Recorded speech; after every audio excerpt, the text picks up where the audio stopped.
ఇంతకీ మీ పేరెంట్స్తో ఏంటి ప్రాబ్లం? నా చిన్నప్పుడు మా అమ్మ హెల్త్ బాగోక చనిపోతే మా డాడీ సెకండ్ మ్యారేజ్ చేసుకున్నారు. ఆమె వచ్చిన దగ్గర నుంచి మా ఇంట్లో అన్ని ప్రాబ్లమ్సే. నాకు యుఎస్ వెళ్ళాలని, స్టాన్ఫర్డ్ యూనివర్సిటీలో ఎంబీఏ కంప్లీట్ చేయాలని, ఇండియాకి వచ్చి ఒక ఎంటర్‌ప్రెన్యూర్ అవ్వాలని ఇలా ఎన్నో డ్రీమ్స్ ఉండేవి.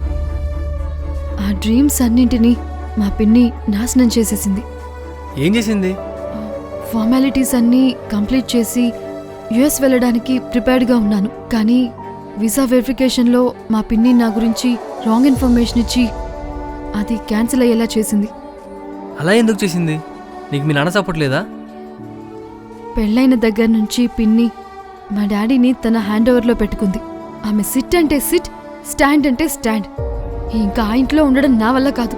అందుకే నువ్వు యుఎస్ వెళ్తే నీతో పాటు నేను కూడా వచ్చేస్తాను. వాళ్ళకి దూరంగా ఇద్దరం లైఫ్ లాంగ్ హ్యాపీగా ఉండొచ్చు. షూరక్ష, ఖచ్చితంగా వెళ్దాం. అన్నీ నేను చూసుకుంటా కదా, నువ్వేం టెన్షన్ పడకు. అదే నమ్మకంతో